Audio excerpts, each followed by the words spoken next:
But I saw the players literally look like they'd froze. It looked like they'd froze. It looked like there was too much pressure, but they looked like they'd become over-aroused in terms of the psychology of the game. And maybe that translated to sort of their physical performance as well and technical performance.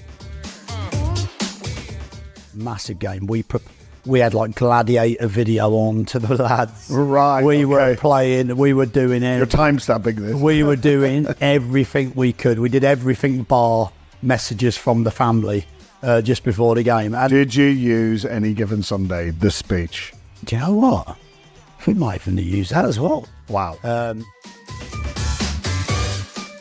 There's a little bit of me thinks this is brilliant. I mean, what an absolute pleasure to be coming out and being involved in a game like this. I'm not always thinking that when I'm walking back from the bench into the Getting abused. dressing room. I'm thinking, oh my God, how am I gonna gloss over this defeat in the press? But welcome, football fans, to Breaking Lines, the podcast that takes you behind the scenes of the beautiful game like never before. I'm Gary Rowett, former player and manager, joined by the insightful Dave Carolan, a man with his finger on the pulse of football's beating heart. Together, Dave and I bring you unrivaled insight, context, and a few stories from the trenches. Join us as we dissect the game, break down the plays, and explore the intricate dance between managers, players, fans, and the beautiful game itself. This is Breaking Lines, where the game is more than just a match. One of football's classic cliches is every game is just being treated exactly the same, but not every game is exactly the same. There's the big games, the big cup games, the playoffs, relegation six-pointers. How, as a manager, does your mindset change coming into one of those types of games? I think that you try to. I think as a manager, you try to view every. This is what you think you do. So you try to treat every game in exactly the same value, with exactly the same importance, and exactly the same minutiae analysis. But the reality is, there are games that do make you want to prepare more, or make you want to be even more on top of that sort of weekly preparation and the analysis of that game and the game plan. I think you have to be careful sometimes. I think from my experience, it's very easy in the big games. I remember back to when I was a youth coach. So I remember I was an under-18 coach at Derby, and we had FA, and the FA Youth Cup back then was always the only way in some ways that your youth team could get a little bit of sort of kudos, really, was how far they went in the FA Youth Cup. Yeah. It was something that a lot of academy directors were potentially measured by, trying to win the FA Youth Cup. It would put a lot of eyes on what you're doing. And I remember we played Blackburn in the quarterfinals, and it wasn't all my preparation doing, because the academy director had a say as well in that. And it was a massive game for us. Massive game. We had like gladiator video on to the lads. Right. We were playing. We were doing it. Your timestamping this. We were doing everything we could. We did everything bar messages from the family just before the game. And did you use Any Given Sunday, the speech? do you know what? We might even use that as well. Wow. No, Psychological overload. One of the lads, yeah. So, and it's interesting because at the time you think, look, this is really important. We've got to prepare properly. But actually, when you saw the game and you saw the players, and it could have worked either way. I've seen it work either way. I don't mean it was necessarily the preparation. It was maybe the choice of preparation for that level and age of player and that importance of a occasion in the match. But I saw the players literally look like they'd froze. They looked like they froze. It looked like there was too much pressure, but they looked like they'd become over-aroused in terms of the psychology of the game. And maybe that translated to sort of their physical performance as well and technical performance. And then I looked at Blackburn, and the only thing I saw was in the warm-up. And they were messing about. They were having circles. They were having little... And they'd purposely, it looked like, gone the other way. It's just another game. Let's just go and enjoy it. Let's just go and play with a bit of freedom. So I'm not saying either approach... At the time, one approach worked and one approach didn't work. It's hard to value whether the teams were evenly matched anyway in that situation, of course. But it definitely showed me that sometimes you can over prepare for a big game, and actually it's the balance of what's right at the time. So immediately jumps into my head there, another cliche, but playing the occasion and playing the game. So from your example there, Blackburn played the game, whereas you almost, or whatever the team, the club, looked like the occasion. It was a big game and all of the pressure that surrounds it. It's a different kind of psychological state there, isn't it? It's easy for players to then get distracted, isn't it? Because naturally the game is bringing on its own level of pressure. Changing your preparation going into one of those games means whatever they've relied on in the past and has brought success has been changed. It feels different. It looks different. It's been treated different. I think the challenge sometimes is, no matter what you say about the game, the size of the game automatically is built up more by the club, by the fans, by the media. You take a playoff game, for example. A playoff game, they're coming to your ground the week before and they're doing multiple different types of interviews asking you about the size of the game and the playoff game. And they're doing the same with players. So automatically that game is always going to feel bigger. It's always going to be built up more. Maybe that suggests that it's even more important to stay the same and the preparation to stay the same. But I think naturally when that starts to ramp up that media focus and the game externally becomes built up, regardless of what you do internally, there's always that pressure as a manager to make sure you get it right. If it's a league game, you've got 46 opportunities. If you get something tactically wrong or you maybe prepare slightly differently, usually it's not going to have too much effect over a 46 game season. Over that period, you might do it wrong once or whatever. Yeah. Whereas you've got a playoff game, let's say, of course, it might be over 2 legs, but let's say it's a playoff final. You've got one shot at getting opportunity. One opportunity, Dave. One chance. Can you cue Eminem? This is going to be brilliant. I can hear it now. So that can go on my that can go on my grime album from season 1 that I already released. I don't think Eminem's got quotes of us as in necessarily on breaking lines, but who knows? Who knows? We've got secret admirers. Who knows? Who knows? But I think that the opportunity within that game is almost to the point where you don't want to get it wrong. So of course you want to tick every box. Your game plan needs to be sorted and it needs to be thorough. The training needs to be absolutely on point. So let's say we do, Thursday, Friday, mainly tactical because we don't want to overload the players mentally and stimulate them too much mentally early on in the week. And there's an element of relaxation early on in the week and just letting them train and get that intensity. There's always that temptation to start that work a little bit earlier if you've got a free week and you know how important that game is. And I think that's the balance you have to find when you prepare for some of these games, But I think it's a real balance because there's so many things that go into a big game, isn't there?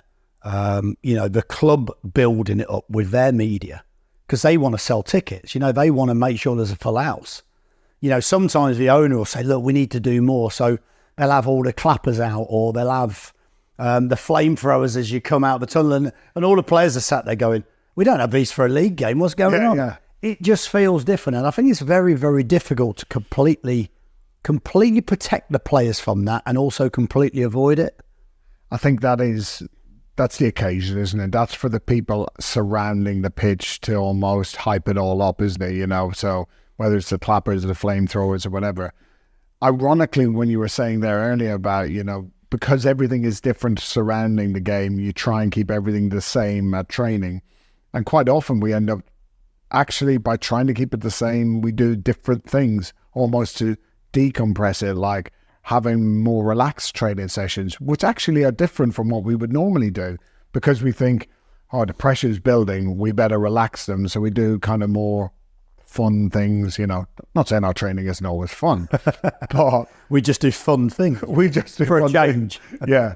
And that kind of plays into that as well, though, doesn't it? So because everybody else is doing one thing, which is potentially ramping up pressure, we've changed to try and decompress it, and we end up both missing the target.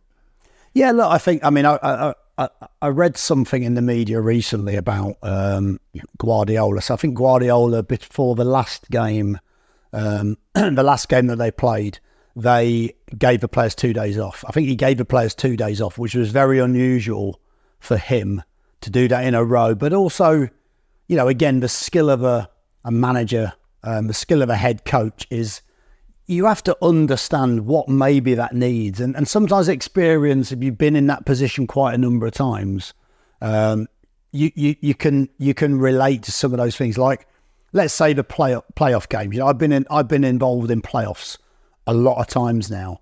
That key things in that week are, the players need to get their tickets sorted for their families and the organisation sorted early on. Because that can start to seep into the end of the week and start to become a real focus. And the people at the club need to nail that down quickly as well. You need to sort the logistics stuff. I mean, you've had a strong hand in some of that stuff, and you know how that can start to impact your week as it goes on. Where are we staying? Is the hotel the right hotel? Is it the right location? If it's a Wembley, is it the right location? Do you stay 45 minutes away that could become an hour and a half if you're stuck in traffic? Are you better off staying in the Hilton or Wembley? Because actually, maybe it's not quite as quiet as some of the other ones, but you can literally walk over to the ground, and you can see the ground as well from a psychological point of view. You can see the ground and maybe get some of those feelings out of the players, or maybe that works the other way. So I think when you've been involved in it, there's certain things that maybe you can do at certain times.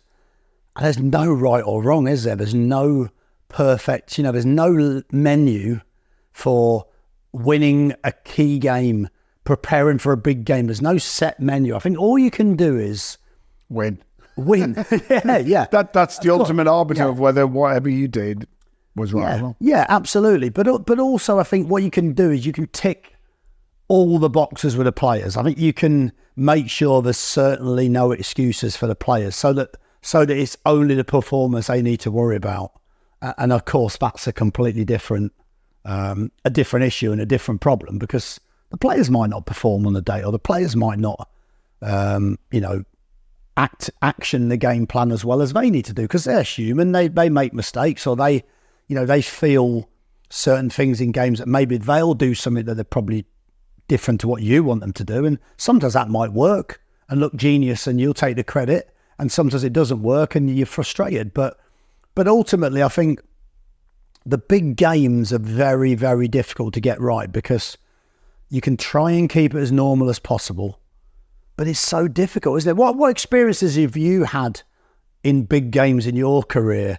Either working with me or working with another manager, and you've seen little things that maybe have been done badly or well, or what are your experiences of those big games, or what are your observations, or what have you done?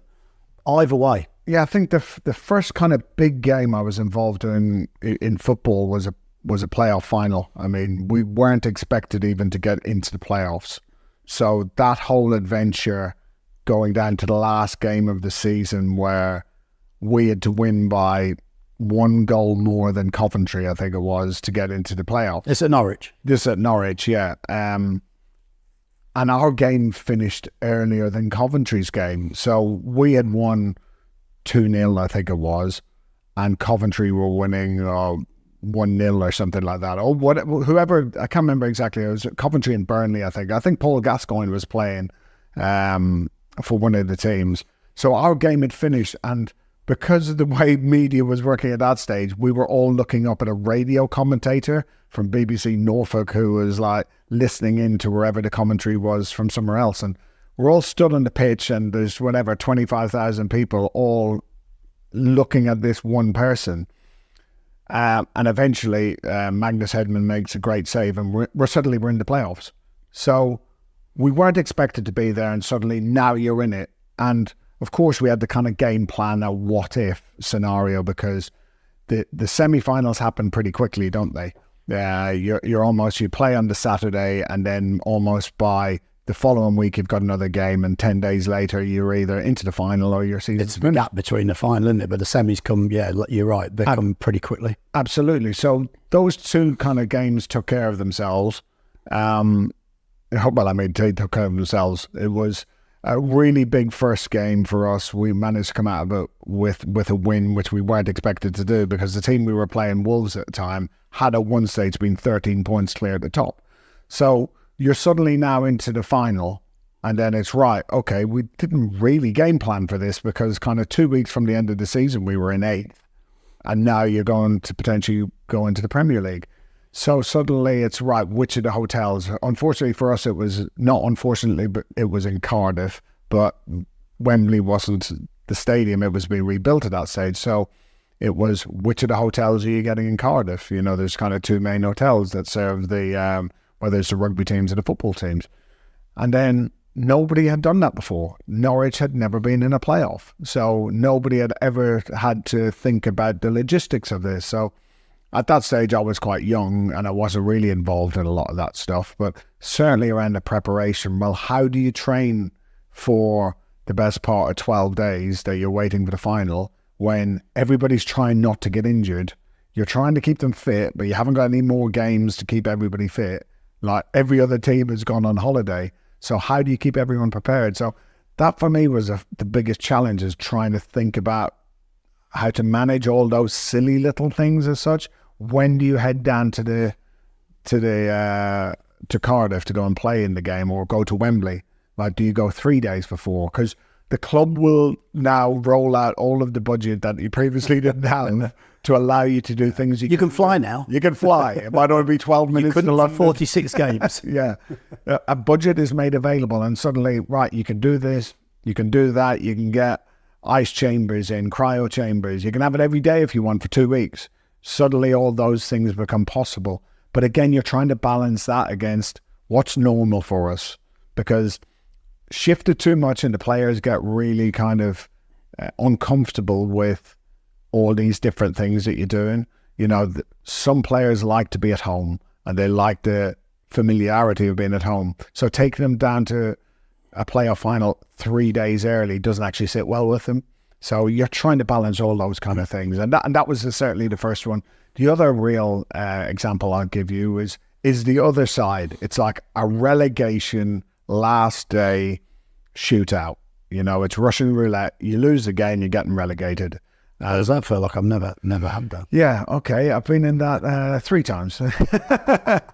Not your fault, though. No, obviously not my fault, but one of them was like an absolute catastrophe game where it was all in our hands and we messed up on the day. And there were lots of things that went into that day that played out where, in hindsight, sometimes that's your biggest learnings from big games, is how people react, how they behave when they go into games. So I always take it as a great learning point. But I think those games are also like, it's negative emotion going into the game, as opposed to a playoff or a nice big cup game where it's generally quite positive. Those ones are real negative energies going into it. Of course, everybody's expecting, that you're going to do your best on the game, but they're also going in with a sense of dread, aren't they? Yeah, I think, like you say, it's not always a big game. Can be so many different things, can't it? It can be a big cup game. It can be a playoff game. It can be a, promotion deciding game at the last day of the season. It can be a relegation. It can be a game in the season when maybe you've lost 2 or 3 games on the spin and you sat there going, I know that we need to win this game, whether you're under pressure as a manager or whether the team are under pressure, or whether your next 2 or 3 fixtures are really, really difficult and it's maybe a game at home against the team in the bottom 3 and you think, we need to win this because this is the winnable game amongst it all. This is the buffer game. Really. This is the buffer game. So, and I think that, I think what it comes down to is sensing the feel of the group, doesn't it? Sensing what psychology the players maybe need. Do the players need fun? Do they need relaxing? Is sometimes the best solution to keep them away from the training ground a little bit. If you've got a whole week, sometimes I've done that before, where maybe you've given them a couple of days off, like we were talking earlier, so that they haven't got to think about it. And when they come in, they're fresh and they've only got maybe 3 days build up. Or, is it, some of the challenges are not just the psychological challenges and the training challenges, but, and players are big on this. It's when you think there's a big game sometimes, particularly as a manager, you can sometimes overthink the game and you can overanalyze the opposition. And if you're playing a team that's a very, very strong team, you can end up focusing so much on how do you stop them without occasionally thinking, you know what, maybe, let's say you're at home and your team are quite strong at home, do you focus just on yourself? Do you focus more on yourself just to give the feeling psychologically to the players that actually we're not worried about them? Maybe you are and everyone knows you are, but the point being that gives your own team confidence and that gives your own team belief, wow, this is about us. This is what we're going to do. So there's different ways I think that you can shape the feeling and shape the approach going into the game. But again, it's such a personal thing, isn't it? You only know that, it's like we spoke about this before about other people can have an opinion of what that looks like. But when you're on the inside working with players every day, you just get how many times have we spoke together and said, it just feels like maybe we need to do something different? Or there's other points of the season where we've said the challenge is actually staying the same and making sure we have complete consistency. And I think either way could be equally as important. The overview for me is if what you're doing is high level and if what you're doing works for you and your team and your staff, then consistency with just the odd tweak here and there just to freshen at the right time, but never really having to change too much. People talk about it, don't they? To become elite at anything, it's the hours and the work and the consistent effort. Rather than doing things brilliantly 1 day a week or 2 days a week, it's doing it every single day. It's committing every day. And I think that's the same with preparation. I think, if you're preparing every day for a performance at the end of the week, then a big game in some ways shouldn't feel too different, should it? It shouldn't feel any different, but naturally they do. There's that drive up to those games where you just can feel your own nervous energy. Even though if you've done 1,000 games in your career, you still get the buzz of a big game. Whether, how many Derby games have you gone to and you just feel, I don't mean working for Derby, but, games where you just know it means more in a funny way than your standard game. If you've got 40 standard games in a normal season, you might have another 6 which just mean more, whether that's the first game of the season where you get that buzz, or it's the big games as you talk about, or a Derby one where it doesn't matter how much your good intentions are to keep everything the same, it's not the same. And the Derby games, that's a really important point. The Derby games are not necessarily, are they more important to you and the team? Yes, they are sometimes, but let's park that for a second. They're so important to the fans. You're turning up to a Derby game, and those, we've had some brilliant Derby games, haven't we? Like Birmingham Villa, Derby Forest, literally, Millwall Palace in the cup. Those type of games. Never had Millwall West Ham, did we? But Millwall Palace in the cup, and some of those games where you look and you go, that has such a heightened importance for your fan base, and actually that's a different challenge then. That's probably the opposite of what we spoke about for a playoff game, for example, where you're trying to keep it on a level. You're trying to make the players understand, this is we're preparing the same way. For a Derby game, you're actually sometimes trying to impart how important that game is to the fan base and just how important this game is. And we recognise what a derby means to the people that are paying to watch us and that have followed us for years and years, and their parents have followed us and their grandparents have followed the team. So I think that's a really important type of game, and it's a very different feeling to it, isn't it? And it's a very different game, and actually that might be the game where you want to build up the emotions and you want to build up the psychological impact of that game. Some managers might not want to. Some managers might feel the best way of doing it is to treat it the same.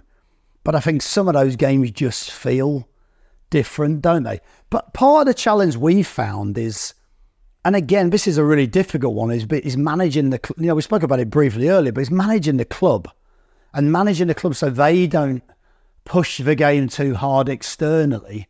And I know that's difficult because they have their own remit, and their remit might be to get bums on seats, or their remit might be to create lots of excitement around the game from a commercial aspect. But actually for us sometimes, you're trying to dampen that down a little bit, which is a real conflict at times. Yeah, well, if you look at your classic derby games where you're going into it, you can feel the electricity almost 3 hours before kickoff. There's just seems to be a buzz in the air when you walk into the stadium, and you think, well, it already feels different, even though there's nobody here. But whether that's psychosomatic or something like that, which is currently the biggest word we've used on this. I like that. Yeah. But, you walk in, you just feel it. You see the guy who makes the teas for the team, and he's buzzing for the game because, as you say, he's a dyed-in-the-wool fan. They've been waiting for this game potentially for years, maybe decades, for it to come round again. And here it is. It's the day. And you're expecting the players to go out there and just play normally. It's a tough expectation, isn't it? But I suppose, do you have to give the players a slightly different game plan going into that to manage the occasion as well? So, for example, you just know that as soon as that whistle goes, the buzz of the crowd is just going to be off the charts, and players can become over-aroused. And we know that if they're over-aroused psychologically, they're not going to perform. How do you get them to kind of stay calm, or can you even get them to stay calm among all of that? Well, look, I mean, let's take a game, for example. Let's say it's Derby and we're playing Forest at the City Ground. So it's an away game, it's a Derby game. Apart from the fact that everyone's got the same shoes on as me, of course. That's a shout out to Scott. And a shout out to your mate. And it's an ode to the banter that we used to have there. I have improved a little bit. I'd like to go back there just to show them how my fashion sense has improved. But no, it was good. It was good fun, wasn't it? But I think if you take that sort of game, at the City Ground, at the start of the game, they're going to be singing their song. They're going to be through the roof in terms of the atmosphere. It's going to be doubly loud because it's a local game against Derby. And you just know that is going to have a very different feel to a normal league game. But you also know to a certain degree as the opposition manager, they're going to come at you. They're going to come at you early. And because of that atmosphere, it's going to be very hard for their team not to almost overexert themselves early. That can have different effects on the game. But sometimes you can try and use that and utilise that. That maybe if you soak some of that pressure up, you might be able to hit them on transitions because they're going to commit more bodies forward. I'm using that game as an analogy, but it could be any game. It could be Birmingham Villa. It could be anything. But you're away from home, so certain games you can use something. It doesn't mean you're going to be successful trying that, but how the game's going to pan out, particularly early on. In that game in particular, I remember late on we were winning, and their fans were still going. And they ended up scoring in like the last kick of the game almost to equalise. Yeah. So you also know there's going to be other moments of the game that are going to challenge you. So I think you add that into the game plan. You give that information to the players. That there's going to be moments in the game, but in a game like that, if you can frustrate the opposition, they're maybe going to get more frustrated and impart that onto the players on the pitch and make them a little bit edgy than maybe a normal game would. So I think there's certain things that you try to shape in the lead up to the game. I think you'd be stupid not to. But I don't think your game plan's going to change too much. I just think you're aware of those little in-game moments that might happen because of the importance of the game, because of the atmosphere in the stadium, and because of the sort of the tense nature between both fans that just creates that feeling in the stadium, doesn't it? But like you said, you turn up at the stadium 2 hours before the game and you can feel the buzz. I mean, that's the other thing is like, as people working in the game, that's when you realise just how privileged you are to be working in football. Don't you? When you turn up to an away game and the atmosphere is electric, or a home game, the atmosphere is electric, and that game's slightly bigger, there's always that feeling I have, and I don't know how you feel, but whenever I get to the bench or walking out to the bench, there's a little bit of me thinks, this is brilliant. I mean, what an absolute pleasure to be coming out and being involved in a game like this. I'm not always thinking that when I'm walking back from the bench into the getting abused dressing room. I'm thinking, oh my God, how am I gonna gloss over this defeat in the press? But yeah, I think you know how important it is, and I think you know what's on the line, and you know that, you know, as a manager, you go and win a local derby. You know, if we stick on the local derbies for a second, you go and win a local derby. Yeah, okay, another cliche. The bragging rights are with your club for the week. Go and play. People going to work, and you know, there's other fans at work, and I can have a bit of banter with them. But you know how important that win is to them. You know that can make their weekend and make their week, and actually also make the season and make their season. And you know also, yeah, because some clubs almost define that as like success for them during that season. But I think also as a manager, you know that's going to probably buy you a little bit of kudos with the fans for a little period as well. Maybe you're in a tough run of games and you go and win that local derby. That's going to create a real feel good and give you an opportunity to maybe build on it. So yeah, there's so many important factors. There's so many reasons why you have to get those big game plans right.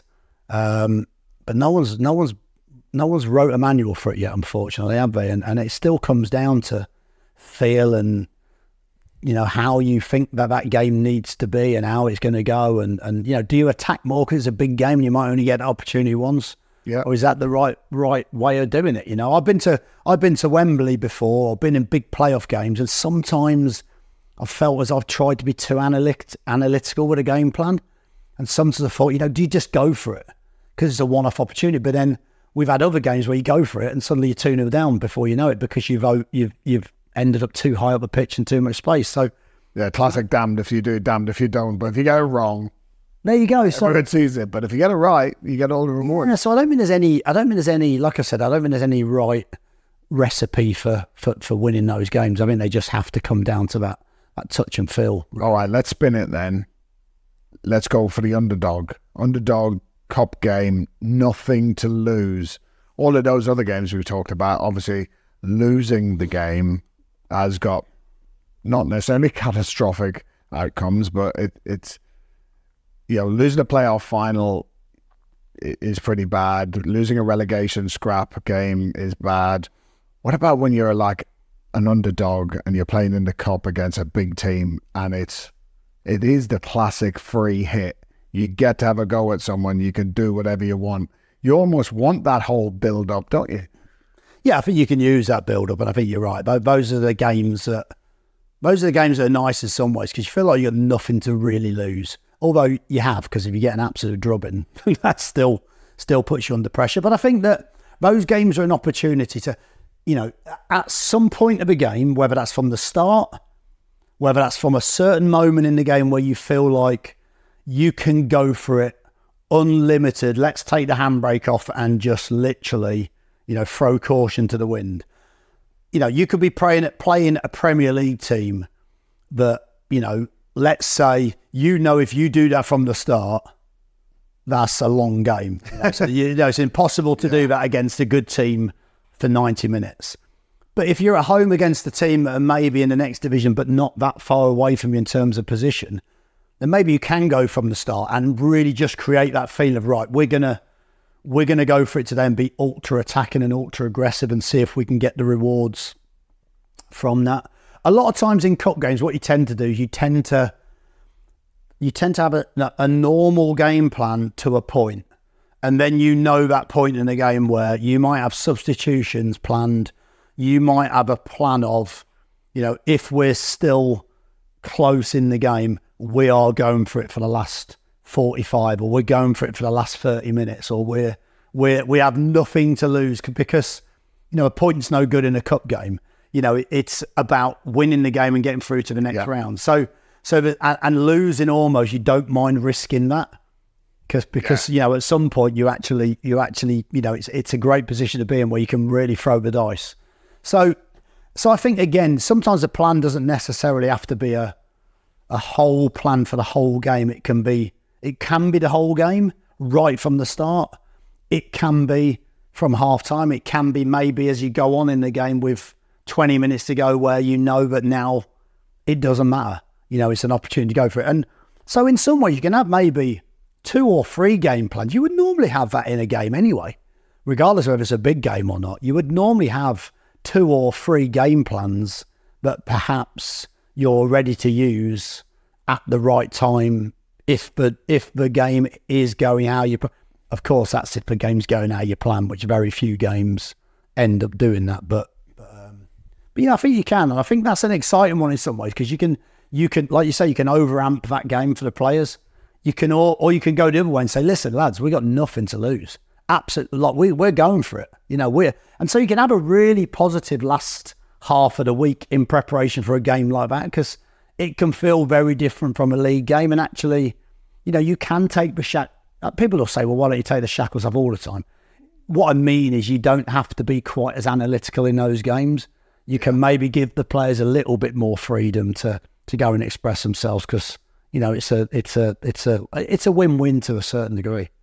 I think when you look back at some of those games, certainly the ones I've been involved in, when you're playing the underdog, like they're not nice games, are they? You know, when you know that essentially some of these teams, and we've done ourselves when we've been underdogs, is you can change your strategy. You can do something completely different because you probably know that they're expecting you to come and play a certain way. So because it is almost that free hit, you can just do something wildly different. Have you ever had to do that? Like suddenly just go, let's just roll the dice a completely different way.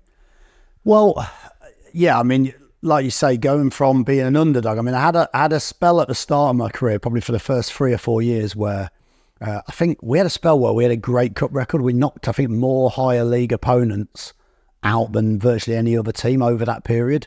But then the shoe quickly went on the other. Oh, no. The reason I wasn't doing that from a big in my own importance up, I was doing it for context. Right. And I remember at Birmingham, were you there then when we played Blythe Spartans? No, I had you were lucky. You were very lucky because I've seen the footage. We went up to Blythe. I think that footage, if anyone can get that footage of a goal on YouTube. Blythe Spartans goalkeeper getting abused on YouTube, it was so funny in a nice way because it turned. We hope he's okay. Well. Yeah, it was so funny. I've watched that back since, and I don't know why, but it's just hilarious. But at the time we were losing, so I'm surprised that the Blues fans found that quite so funny.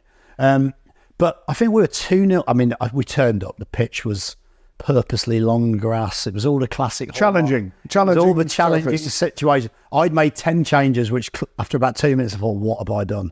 Yeah. And we were 2-0 down. And we were 2-0 down to a Conference North side, and we're a Championship side. So you can put that in context of cup upsets. That's going to be pretty big up there until Maidstone. Your headlining match of the day. Until Maidstone recently have helped me out a little bit, but and eventually, thankfully, we got it back and won 3-2. And that was a half time. Right, we are going to have to make some changes, and I'm just going to have to do something different to hope that, you know, we can get a different outcome. Because at that moment, you're thinking this is going to be like, it's not just the game. You're actually time slows in those games, and you're actually sat there thinking, and there's no disrespect to Blythe Spartans, you know, but you're thinking as Birmingham manager, it's going to be embarrassing. They're having a carnival. Their fans are literally all dressed up, having an absolute carnival. I'm thinking, how the hell am I going to sell this afterwards? Or what am I going to say afterwards? Did people have tinfoil cups cut out of cardboard? Like they had that. They had like Viking hats on. They were dressed in all sorts of things. And I'm thinking, this is going to be horrific. And it was only when that third goal went in, I can't remember when it was. I think it was around like the 80th minute, and just a sense of relief. Thinking I'm not going to have to deal with this. Yeah. But also looking back, that's the beauty of the cup. That's what a cup game can do. That's why, you know, maybe for Blythe Spartans, it'd have been interesting to see how they approached the game. Did they think they had nothing to lose, and that's why they played so well? Did they over egg the game, the importance of it? And, you know, so again, you don't know what an opposition have done to create probably a very good performance that was an outlier in their season to a certain degree. Of course, yeah. But that used to be one of the great levelers, wasn't it? You know, the surface potentially was challenging. rather than calling it terrible. You know, No, the dressing rooms were rubbish, and you go to some of these places and I was like, oh my God, everything is stacked against the higher ranked team because they're just not used to it. Throughout all the leagues now, the surfaces are great.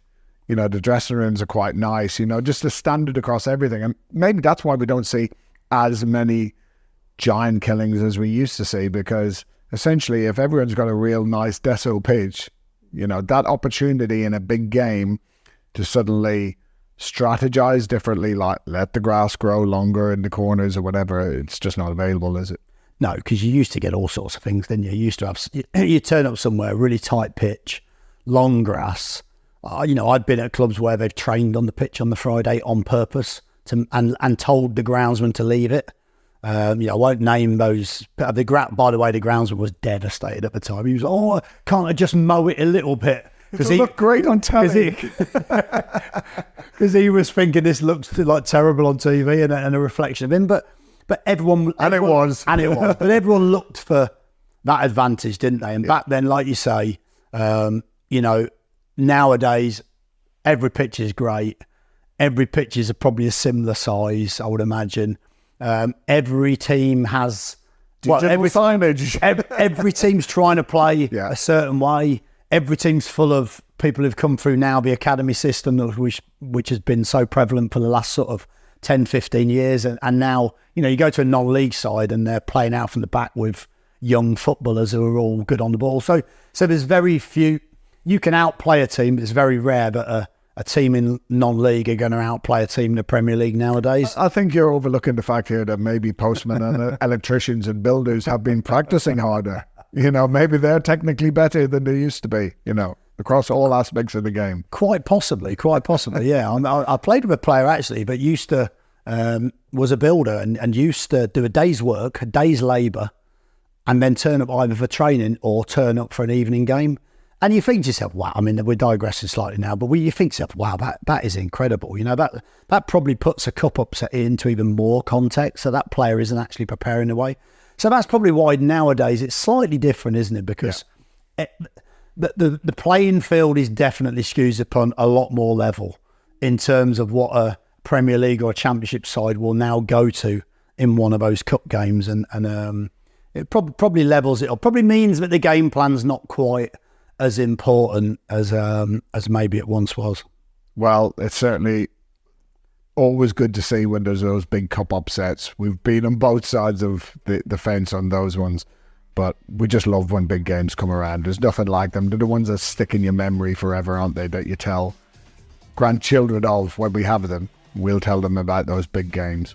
Well, I think that once again, they're the moments when you realise just how privileged you are to be involved in the sport and to work, well, not even work in it, have a hobby that you get paid to do. And those big games, I think they sort of bring out every little emotion and they bring out those feelings of sort of gratitude, I think, for how lucky we are. Yeah.